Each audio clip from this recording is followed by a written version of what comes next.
Laura, thank you so much for being here today. Oh, it is absolutely my pleasure. Thanks for having me.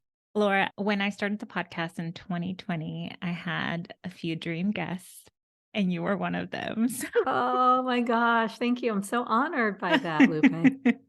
I love your emails. I love reading all your Instagram. I love all of your writing. So I'm very excited about your book. Thank Um, you. so I like to start every interview by asking guests, as a kid, what did you want to be when you grew up? Well, for a while, I wanted to be a cab driver because, Really? yes, ironically, I don't drive, but I wanted to be a cab driver because every time I wanted to take a cab, my mother would say, "Oh, it's so expensive." And I was like, well, cab drivers must be rich. So really, I wanted to be a rich person, what I wanted to be. That's awesome. You're the first person to say cab driver on the podcast, I will say. So how do you think that connects to what you do today? I make money.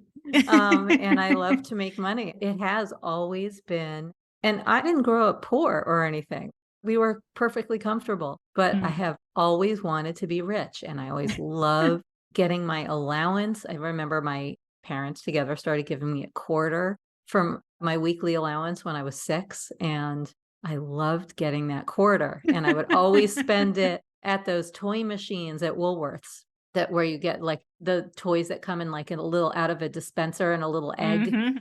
Sometimes it would be like that furry worm. I forget what it was called that you could just drag with a string. And sometimes like one of those creepy crawlers that was made of rubber and you could throw it at the wall. I wasn't very good at saving. I think it was to teach me to budget and save, but I always spent it. I did also want to be a writer when I was a kid. Like when Mm. I was around, say, 11, I was like, I am a really good writer. I had not yet met that inner critic that tells you you're not a really good writer and everyone else is better. So I pictured myself being a writer, also probably a painter, an artist, because I liked Mm. art class. All the things that I was good at, I wanted to be. Mm. And all the things I was bad at, I had no desire to be, like an athlete. But yes, I wanted to be a writer. And so obviously that connects to what I do now because I am a copywriter and author. And I love to write and I love to make great money from my writing. Mm. So, Okay, so I want to highlight, and I love that you're so unapologetic about wanting to make money. I yeah. think that's so beautiful and so fun because I started this podcast because I want to motivate people to do what they love. And I Mm, called it Paid Vocation because I wanted people to get paid to do what they love. yeah. Felt very strongly about that. And so you're modeling that so beautifully and you're not apologetic about it. You seem to be proud of it, which is so refreshing. I think it's really strange, the attitude that we have about money, the shame around it, around wanting it, Mm. and the need to immediately defend oneself around not being in it for the money. I do what I do because I love it and I love helping people. I'm not in this for the money. What's wrong with wanting money? What's wrong with loving what you do and wanting to be paid very well for it and loving the freedom and nice things, a nice life that money can give you, Mhm. and freedom from worry and freedom to order what you want on the menu and all those things. It's very strange that we can't talk about money the same way we can talk about spaghetti, where we could say, like, nobody says, oh, I love to have lots of spaghetti because when you have lots of spaghetti, you have more to give away and you can do really good things with your spaghetti and you become a model of what's possible for others. Nobody says that. So why do we have to do all that fancy talk around money? We're always like, oh, because you become an inspiration for other people and show them what's possible for them too. No, just I like money. I Like love it. it. Do you think that you being that way allowed you to make that money? Or do you think you made money first and then you embraced that Oh mindset? no, I think it absolutely helped in my pursuit of money to want to make money and to Mm. be open about it and be able to raise my prices. I've charged very high prices and I've Mhm. never said like I'm charging these high prices because it allows me to do better work for you and turn down the projects that aren't a fit so that I have more bandwidth to serve you better. Meh, meh, meh. I want to dig into that because I've struggled with that. A lot of people struggle with that. Where did you start? Did you start as a writer? Walk us through your journey from maybe when you started right after college to becoming the author that you are today.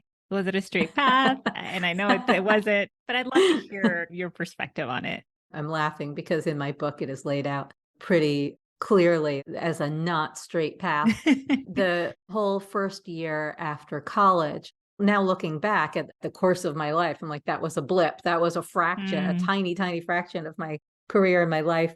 But at the time, it went fast and yet felt like an endless stretch of time where I was not working. I wasn't getting a job. I moved back home. I hadn't been gone long enough to call it moving back, but I remained in my childhood bedroom on the Upper West Side of New York. And my plan was to get a bartending job just because I thought that would be a fun way to work. I would get paid to socialize and meet hot guys. And my mom was like, "You sure that's what you want to do for your life?"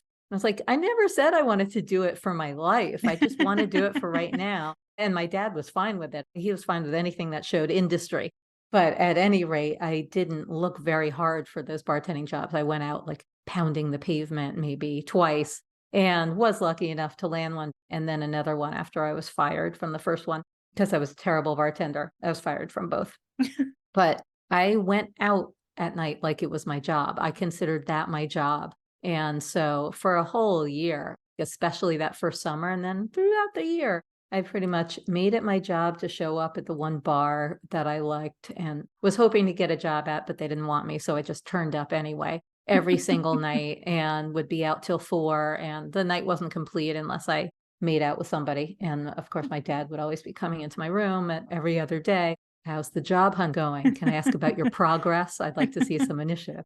After a full year of that, one day at around 11 a.m., a friend of mine called me. She was like, "Sorry for waking you." I was like, "I wasn't asleep." Of course I was. And she's like, "Well, I am working for this author, Lisa Birnbach. We are fact checking her new book. It's a guide to colleges, and she needs more people to come in and fact check. Can you come in?" And I was like, "You mean now?" She said, "Yes, now." I At was like, 1 "Oh, a.m.? God, no, this was at like 11 a.m. She Oh, said, I "I'm thought you sorry said for 1 a.m. waking you." And I was still in bed at 11 a.m. because I was out till 4. So I got my act together because it sounded cool. Lisa Birnbach had written the Preppy Handbook, which was the Bible when I was in middle school and high school. And it just sounded like the cool kind of job that I wanted to have around cool, creative people. So I did go in, even though it meant getting my ass out of bed and not going to the step aerobics class that I had planned to go to later that day. And I had that job for the full summer. And in working for her, our job was to call colleges and check these facts and then also maybe write up a little blurb. This college has a party scene, like blah, blah, blah. And I discovered I liked writing these little tiny things, these short things, and put some creativity, put myself into them. I gave them some voice. And I remember my dad coming to meet me for lunch at work and introducing him to Lisa. And she said to him, "We love Laura here. We got to find a way to tap that talent." And that phrase stuck with me like for the rest of my life. It's like, that's what I want. I want someone to tap my talent. I need a job that taps my talent. I refused to go to any job where I wore pantyhose and had to climb the ladder, any of those things, or start as an administrative assistant or anything where I knew I was not going to shine in that department at all. I wanted a job that would tap my talent, which isn't easy to find when you haven't done any work yet. I went from there. Lisa got me an internship at a magazine called Spy Magazine, which was this hot downtown New York publication. And in this internship, we were expected to do intern-like things. Like I had to Xerox what was called the gossip pack. It was a whole pack of all the gossip pages of the different newspapers that day, distribute it, put it on editors' desks. But we were also expected to pitch stories to the magazine. They wanted to groom us to become editors. It was a great opportunity. And I didn't come up with any stories. I didn't really try. I waited for a story to come to me. And the managing editor took me to lunch one day and told me, "You can take initiative here." And I was like, "Oh, God." It's like initiative. When you are told to take initiative, I guess that is the opposite of having initiative. And I just didn't have that initiative. And I didn't have it in me to be a journalist, but I lucked out and got a job when my internship was up on the ad side. And they were like, "Okay, we'll take her." They knew me. I'm from around. And they assigned me, as luck would have it, an advertorial for the magazine, which If you don't know what an advertorial is, it's when you're reading the magazine, those pages that look like they're part of the magazine, but they actually say in tiny letters, advertisement at the top or promotion. And so I wrote one for Doer Scotch, and it was a whole page that I got to write. And I got to write short, funny things about scotch, which I didn't even drink, but it came out great. And I got a page in the magazine. I didn't have a byline or anything, but people loved it and said, this is really good. Why aren't you writing for the magazine? Like, why aren't you writing on the editorial side? And I realized this is what I'm meant to do. It's copywriting, writing short, funny things that I am assigned. I'm assigned the story, and it's short and fun. And I went from there to another magazine that was way more buttoned up and corporate, and I was terrible at it and got fired within 6 months because I couldn't show up on time and my boss hated me and I was insubordinate. I didn't wear the right clothes. I wore tiny baby tees, like very thin baby tees, and it was very cold in the office. So she fired me, but my next job, I went to lunch with somebody from Spy, my friend Adam, who told me about his new job writing promos for VH1. I was like, what are promos? He said, you know, when you're watching the commercials and then you see a commercial for the network or the shows. So basically, I write those. I watch a lot of TV, and then I come up with these short, funny things about TV during the commercials. And all I'd ever wanted, really, besides tapping my talent, was to get paid to watch TV. It's like, holy crap, that's a job. I have to have that job.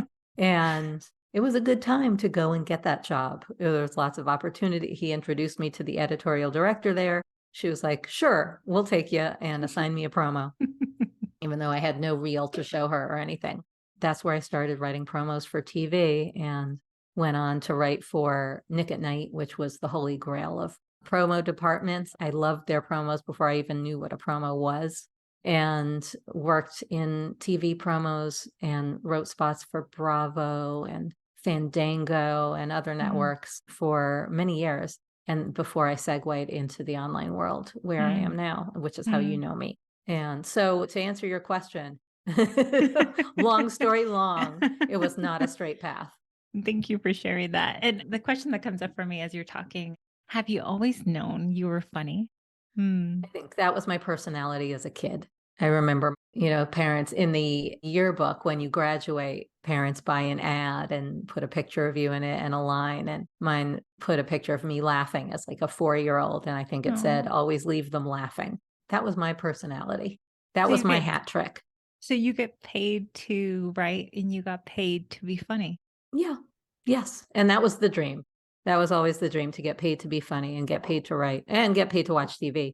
And people said, like, well, why didn't you go into comedy? Why didn't you try to write for The Simpsons? I was basically almost handed a job at The Simpsons. A friend of mine went on to be a writer there and still is one. This was back in the early to mid 90s.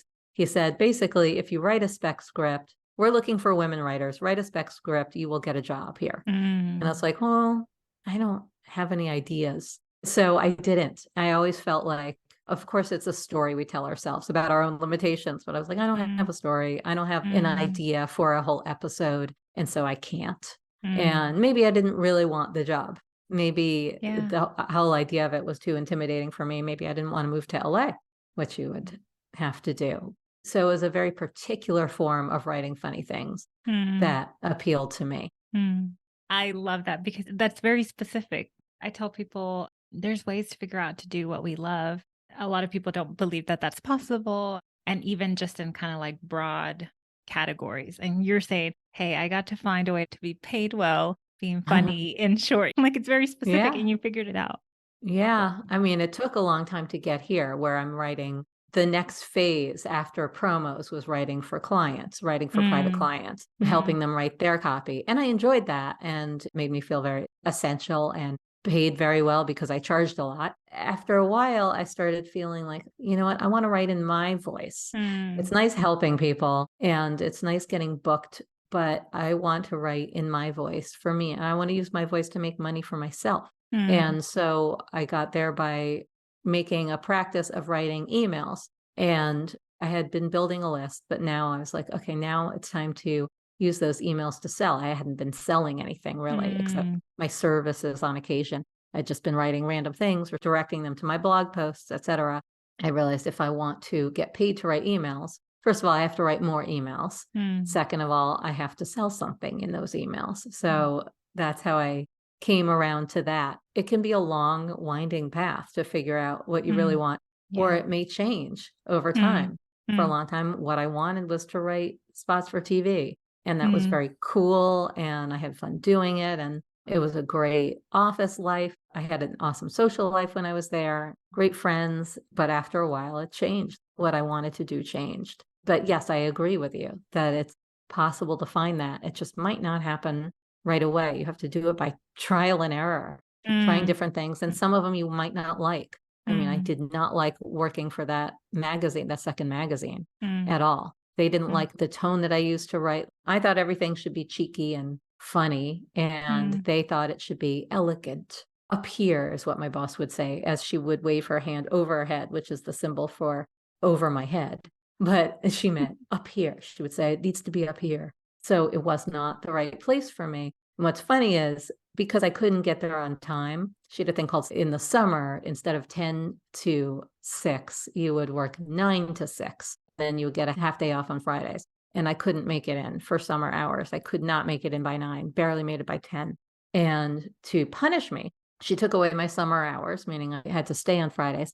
And she made me write the company newsletter, the department newsletter. And because it was a punishment, I didn't see it as fun, but I did have fun with the writing. I made it kind of subversive. I made it very voicey, put a lot of jokes into it. And people would tell me, oh my gosh, for the first time ever, I actually read the newsletter. It's really fun to read. And so, yeah, an early sign that I should be writing emails or a newsletter. But I found it by way of being terrible at my job and hating it. Because nobody wants to read the company newsletter. And then people telling you No. that they're reading your newsletter is like, whoa, that's a big sign. Yeah, exactly. Well, a couple of things I'm thinking about as you're talking about that. We started off with the topic of money, and you said you feeling okay charging the money and not feeling apologetic about it. How do you think about it? So I know there's a lot of people struggling with that concept. I see it in client conversations. I experience it myself. Like if we were to go into Laura's head, how do you think about this? How do you think about it so that we can embrace that too, or someone who's listening might be able to embrace that? Yeah. Well, first of all, I'll backtrack to when I was working for these networks. I would raise my prices from time to time. I'd raise my Like your fees. salary? Yeah, I was freelance or Okay. permalance. So I would say, I'd like a raise or I would like to charge more. And sometimes they'd say yes, sometimes they'd say no, but I never had to feel bad for putting them in that position. It wasn't their money. And so I just didn't feel so Like personal. they didn't own the network. Is that Right, exactly. I wasn't like I didn't feel like I was causing them financial hardship, putting them in a position of that. So I was used to raising my rates and asking for more money than maybe other people made. Sometimes they would say, well, that's more than so-and-so makes. And I'd be like, well, so-and-so should ask for more then. That's not my problem. So when I started working in the online space, doing one-on-one work, I would kind of charge commensurate with what I had been charging in TV, which was high for a lot of people. I'd be like, okay, this is going to be $1,000 a day, which ended up being like my hourly rate in the end. But when I came into it, I was like, well, if I charge TV $1,000 a day, I'm going to charge according to the opportunity cost of my time. And people were okay with it. And I found that when you charged a lot, people assigned more value to the work they got from you. There's this concept of cognitive dissonance. I learned about this in social psych in college, where if we pay a lot for something, we adjust to it by saying, okay, best money I ever spent. Oh boy, this is so worth it. I paid a lot, but it's worth it. And I think people do that when you charge a lot for your services. This isn't a manipulative, evil thing. It's a gift to them because they are happier with the work that you do. We've all heard this, right? That if you charge very little, your lowest paying clients are always going to be the biggest pain in the ass, right? They are always going to be the people who complain the most and find fault. And your higher paying clients are happier with what you do because they paid a lot for it. And as I made a name for myself, it gave them the pleasure of saying, if I charged the best, then they felt like they were hiring the best. So it's a win-win. And I never persuaded somebody to pay me what they couldn't afford. If they couldn't afford it or didn't see the value of it, didn't think it was worth the price, I would say, I totally understand. I know it's a lot. That's fine with me. I'm sorry we won't get to work together. And it was Mm, fine. mm. Thank you for sharing that. My mind is spinning as you're talking. I'm like, oh, interesting. So I was telling my husband, oh, I'm talking to Laura Belgray. And he's like, I don't know who she is. But I'm like, Jose, you don't understand. She's like a celebrity. I assume that when you transferred into the online space, you went from maybe being more of behind the scenes to now you're out in front. Was that a transition to shine? It wasn't really that way because I feel Okay. like I wasn't known outside the promo world, but where Mm, I worked and among my peers, I was known, especially mm. since I'd been there for a long time. And I would go into an editing session, like a voiceover recording session, and the editor would say, "Oh my gosh, I knew this was a Laura Belgray spot." So I How felt like my cool. voice was known. It was very cool. And I loved that. And so when I entered the online space, nobody knew who I was. It took a while to make a name for myself, become known. I would be able to see who were the known people or people who seemed like a very big deal because I don't know, they made a video. Back then, it's like, oh, that person just posted a video of themselves talking about their coaching business on Twitter. They must be famous. And it's funny, I think people still feel that when they enter the scene. The bar is a lot higher, but still, when you're brand new, everyone seems so famous and so big. And I would, kiss their butts and try to get their attention. I had all these people I felt like I was chasing for their attention. So I wasn't birthed into that world, a celebrity, a fully formed celebrity. And by no means do I consider myself a celebrity now. It's like a small pond. It's still a very small pond, but thank you for that. Was that like an ego hit for Yeah. you, knowing, like going from a place where people recognize your voice to completely new space where you were unknown? Was that a hard transition at all? Was it exciting? Was it like, oh, now I'm having to start over? Like, how did you think about that transition? I didn't feel like I was starting over because I overlapped. I stayed in TV for several years, like I'd say a good 5 years of the Okay. time that I had started in the online space. You were doing both. Yeah, I Okay. was Okay. doing That's good to both. know. I was doing Okay. both, the two freelance hands together in my Mm. business. And so I kind of felt like, well, I'm nothing to all of you, but I work in TV. So I had that to give my ego a little cushion. And then over time, I did start to get more known, but there was a time, and it's pretty recent. I'd say it was around 2017. And I had started in like 2009, 2010, where I started to feel like everybody identified me as so-and-so's copywriter. Like, oh, this is Mm. Laura. She writes stuff for SpongeBob, or this is Laura. She writes stuff for Bravo and Fandango, or then it was, this is Laura. She writes for Marie Forleo, which was actually a misconception. I wasn't Marie Forleo's copywriter. We worked together on scripts, like we co-authored things, but mostly for her business. So she was my client. I was working for her. At any rate, there was a day when I was like, I am tired of being known as so-and-so's copywriter or anybody's anything. I want to be known in my own right as Laura Belgray. I want to be known as a writer. Like, this is Laura. She's a writer. That's when I started to get out of those shadows, out from under those shadows, and consciously step into the spotlight. I realized you can't get paid to be you, which was always the dream, if people don't know who you are in your own right. And so I made a push to be more visible, to pitch to podcasts. I started getting on podcasts and then pitching articles, guest posts to publications, etc., and becoming more visible so that I was known as me, as Laura Belgray. I remember when I first found you or heard of you, I can't remember, maybe it was on Kathy Heller's podcast. And then I just went through like a bit, like binging everything Laura Belgray. I just found you so funny and so genuine. Was there something that you were doing to consciously help you step into that spotlight? Were you just being really intentional? Or were you being mentored or coached? Or how did you step into that spotlight? I had friends helping me and encouraging me to do it from the get-go. Like my friend Selena Sue, she is known for publicity. She helps people get publicity, business owners, et cetera, for their businesses. And we did a trade. I was helping her with a copy for her program. And then she helped me pitch to, I think it was Business Insider. And I got an article in there and it did really well. And people shared it and it got me lots of subscribers to my list. And I was kind of hooked from there. I think she also hooked me up with the first big podcast that I was on. That was John Lee Dumas. She invited me to a dinner. So she was very much about helping people make connections and making those connections for them. So she helped me. And then I met Susie Moore, who's become one of my best friends, or was instantly.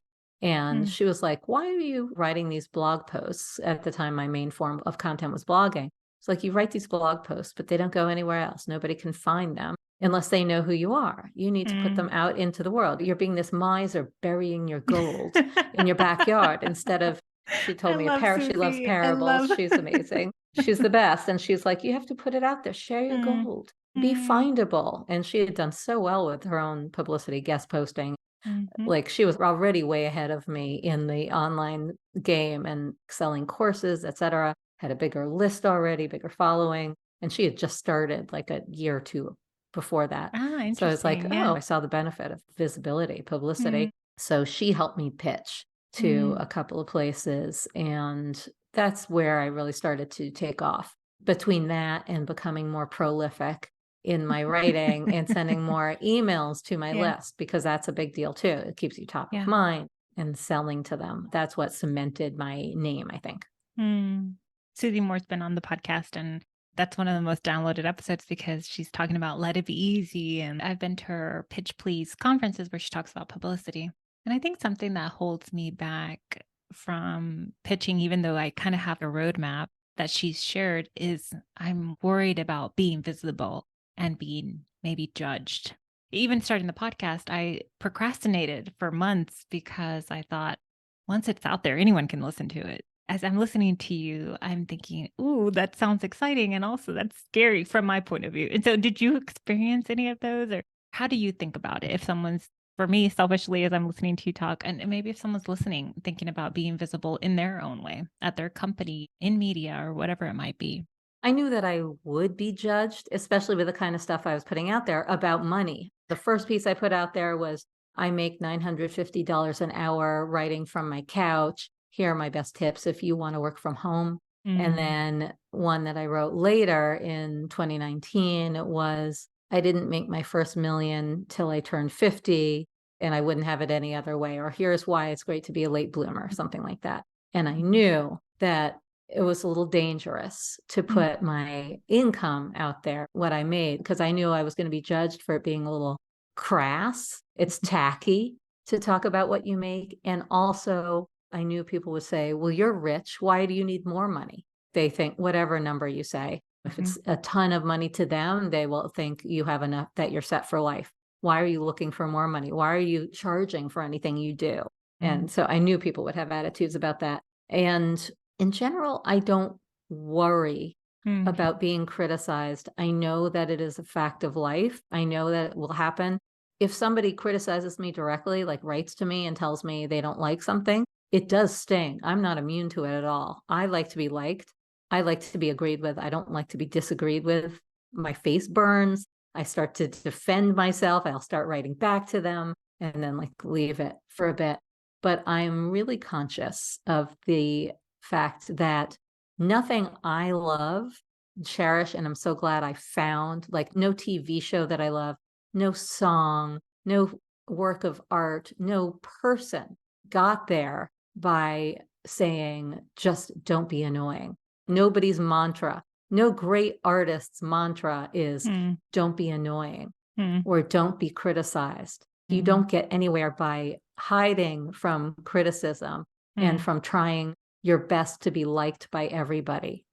Nothing great is liked by everybody. And for every single thing that I love that I just named, there's somebody, at least somebody out there who says, meh, not for me. And that doesn't mean there's something wrong with it or the person. It just means they're not for everybody. None of us are. So I always have to come back to that. It's not that it's so ingrained that I give 0 Fs about what people think. I care what people think. I really do. I would like not to. But I know that that's just an emotional response and it has no reflection in reality. Like one person disliking you once you are past 6th grade or high school, whatever, can ruin your life. And I have a story in my book, In Tough Titties, about the first chapter is called Deb Fishbone Likes This. And it's about me hate following my 6th grade bully on social media. and Currently or also back about then? currently. Back then, there was no No. social media. I'll tell you what, there was barely a telephone. I mean, I'm 53. So Yeah. like So this is a currently, current hate follow. I mean, in the 2010s, but I write it as though it's current. The only giveaway that it's not is that it was Facebook, but and not Instagram. But at any rate, it's also about what she did to me and how that taught me a lesson that I've had to spend most of my adulthood unlearning and, Mm, blocking out the lesson that it isn't safe to be you. And that one mm, person disliking you can ruin your life, because that mm, is what can happen in sixth grade. They can take all your friends away from you. They mm, can make you an outcast. One person disliking you, they have so much power if they're a bully and mm. have power in the class. But that's not true once you're an adult. And especially if you have a business, being samey and normal and fitting in is the kiss of death. Mm, And mm, standing out is where it's at. mm, mm. Oh, I love that. And even as you were talking, your voice changed. They got more power to it, more passion to it as you were. I'm sure listeners will hear it. Well, tell us about your book, Laura. Tell us, how did the idea come about? Tell us about what your book is about. Tell us about the process. I want to hear like Yeah. all the things. Sure. Okay. So the book again is called Tough Titties, and the subtitle is On Living Your Best Life When You're the Effing Worst. And it is essentially a memoir and essays about a misfit coming of Mm, age in 80s, 90s, early aughts New York City, and late blooming into an unusual life and career, a lot of which I mm. just laid out for you. Or as my husband calls it, loser sex in the city. And so it's a collection of stories, of essays, although I'm not supposed to say that because my editor says that's the kiss of death in publishing. I don't think so. I don't But think so it's, either. Yeah. yeah, not everyone's used to essays. They hear that word and it sounds hard. It sounds like something boring and dry, like Mm, because they had to write them. We all had to write essays for high school and college, but it's not like that. It's just a story rather than one long story with many chapters. It's several chapters that link together mm, that form a story, but each one has its own arc to mm, meaning, if mm. that makes any sense. Yeah. I guess similar to the book, your acquaintance, Jesse Yeah, Klein. yes, you're Jesse Klein. You'll grow out of it. And then more recently, I'll show myself out. I'll show myself how. Yes. Love her books. You recommended it on Instagram. Every time you recommend a book, I'm like, Laura is a good writer. She recommends good books. And so I read that.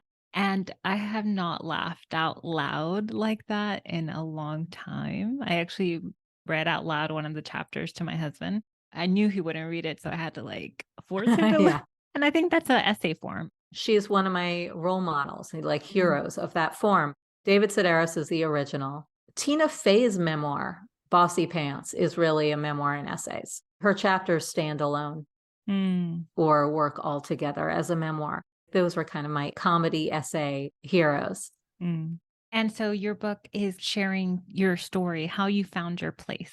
Yeah, how I found my thing. It's about being a misfit who tries very, very hard to fit in, but then also insists on standing out. It is about being a late bloomer and feeling behind in my Mm. life and career.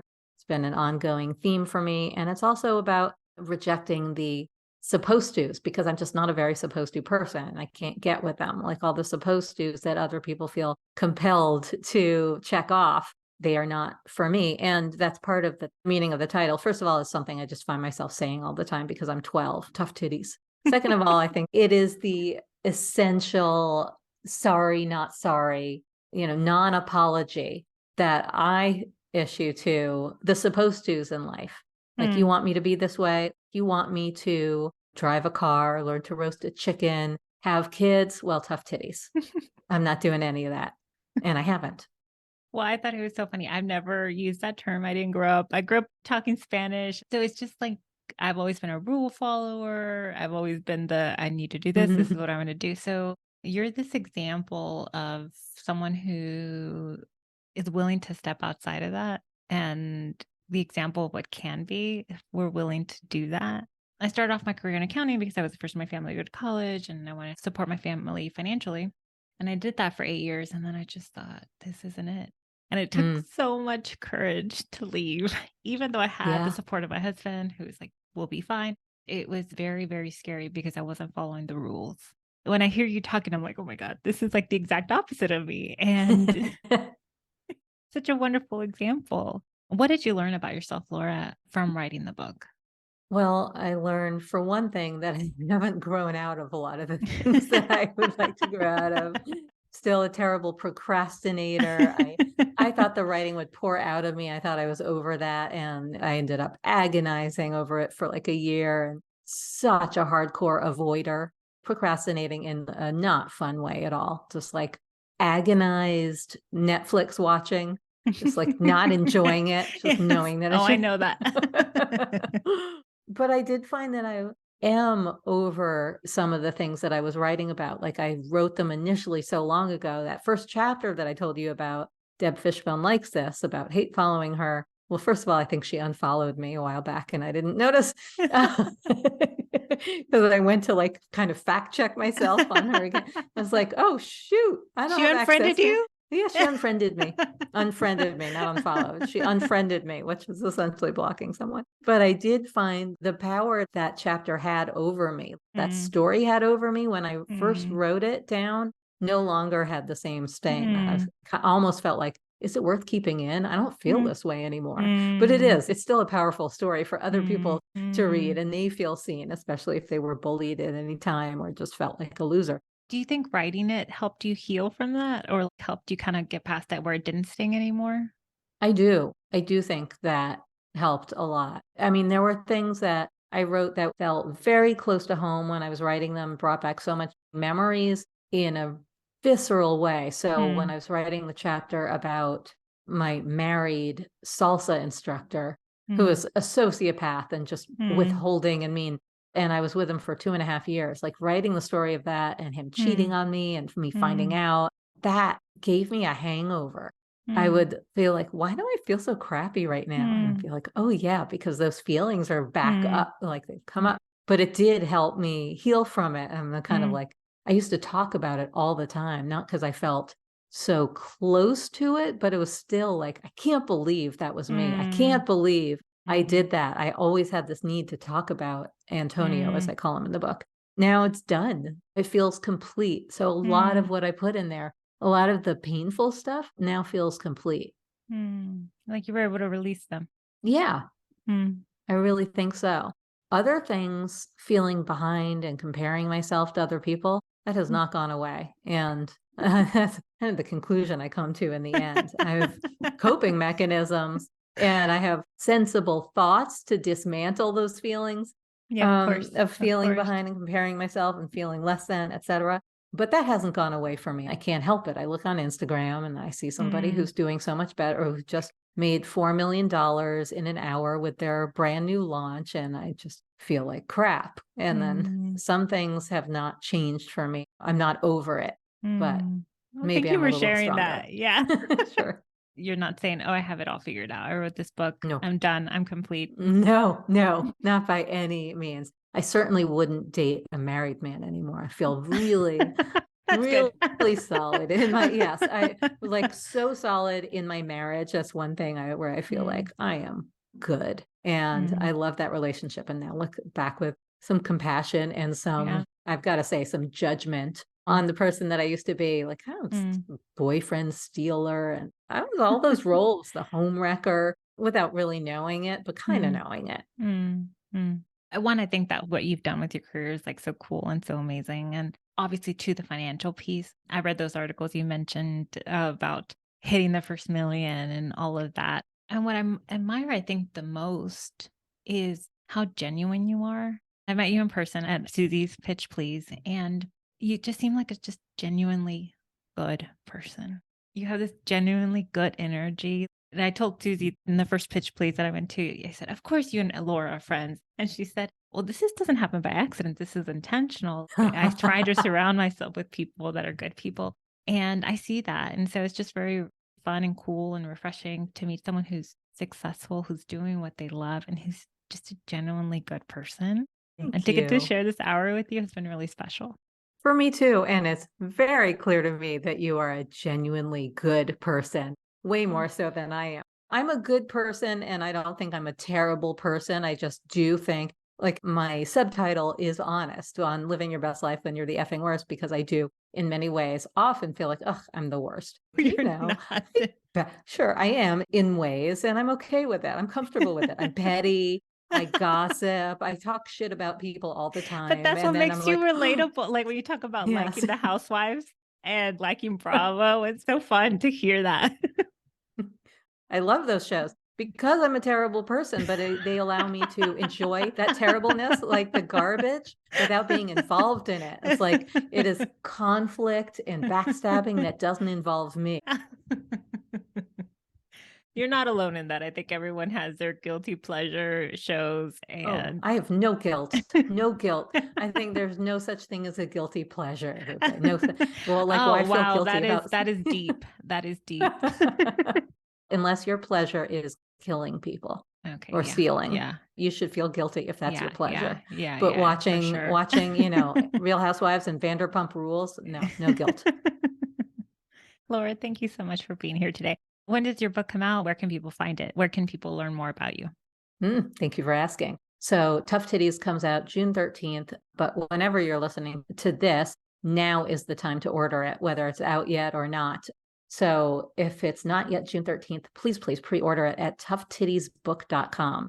If you fill in the form there, you will get the intro chapter free instantly in your inbox, and you can get your sneak peek. There'll be other bonuses. There's one if you're interested in writing a book and the whole book process. I have a call replay of my behind the scenes, or as I call it, behind the titties call that I did about my process of writing it, getting the book deal, all that stuff. That's in exchange for you pre-ordering 2 books.